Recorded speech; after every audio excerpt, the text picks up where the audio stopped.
வணக்கம் நண்பர்களே. நம்ம சமுதாயத்தை பொறுத்தவரைக்கும் தங்கத்துக்குன்னு ஒரு தனி மதிப்பு இருக்குது.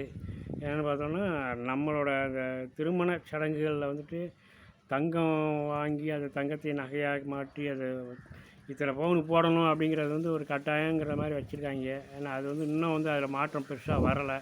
அப்படிங்கிறப்ப தங்கம் விலை ஏறுதோ இறங்குதோ, தங்கத்துக்கான டிமாண்டுங்கிறது இருந்துக்கிட்டே இருக்குது. அதன் காரணமாகவே பார்த்தோன்னு வச்சுக்கோங்களேன், இங்கே இந்தியாவில் வந்துட்டு இன்னும் ஏறிக்கிட்டே தான் இருக்குது. நீ டிமாண்ட் வைக்க வைக்க வந்து கேட்டா மக்கள் வந்துட்டு இப்போ இன்வெஸ்டர்ஸ் இருக்காங்க, முதலீட்டாளர்கள். அவங்களுக்கு வந்துட்டு நாட்டில் வந்து 2 விதமான போர்கள் நடக்குது. ஒன்று வந்து வர்த்தக போர், இன்னொன்று வந்து நேரடியான போர். இப்போ உக்ரைன் ரஷ்யா இடையில இருக்க போர், இந்த காசா போர், அதுபோக அமெரிக்காவும் மிரட்டிக்கிட்டு இருக்கான் ஒவ்வொரு நாட்டையும். போர், அது ஒரு போர் பதட்டம் இருக்குது.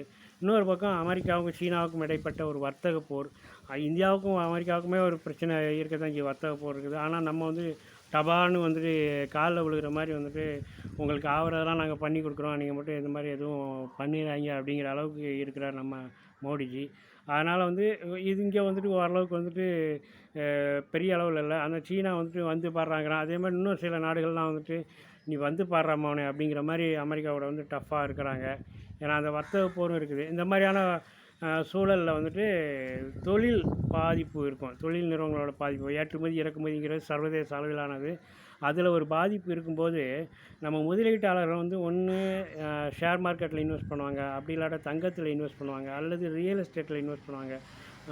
அங்கே டாலரில் இன்வெஸ்ட் பண்ணுறது, பிறகு வந்து வங்கிகளில் இன்வெஸ்ட் பண்ணுவாங்க.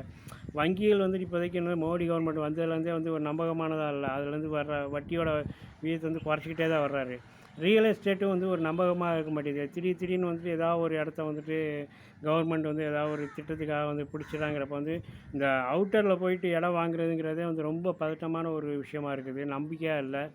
அது போக ஷேர் மார்க்கெட்டும் பார்த்திங்கன்னா இப்போது எந்த தொழிலும் வந்துட்டு நல்லா இல்லைன்னு தான் எல்லாருமே சொல்லிகிட்டு இருக்கிறாங்க. ஜிஎஸ்டி இதெல்லாம் கடுமையாக இருக்குது.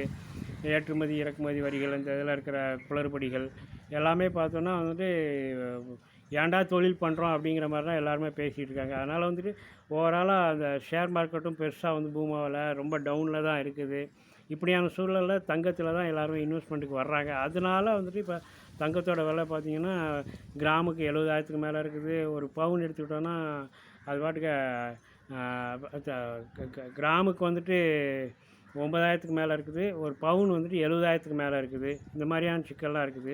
ஆனால் இன்னொரு 1 மாதம் 2 மாதத்தில் வந்துட்டு நிலவரம் சரியாகுங்கிற மாதிரி ஒரு தோணுது. அங்கிட்டு சீனாவுக்கும் அமெரிக்காவுக்கெல்லாம் ஓரளவுக்கு பேசிட்டு வராங்க. அப்படி வரும் பட்சத்தில் அது குறைஞ்சதுன்னா நமக்கு நல்லதாக இருக்கும். அதுக்கு மேலே நீங்கள் வந்து தங்கத்தில் இன்வெஸ்ட் பண்ணலாம். விலையும் குறையிறதுக்கு வாய்ப்பு இருக்குது. நன்றி, வணக்கம்.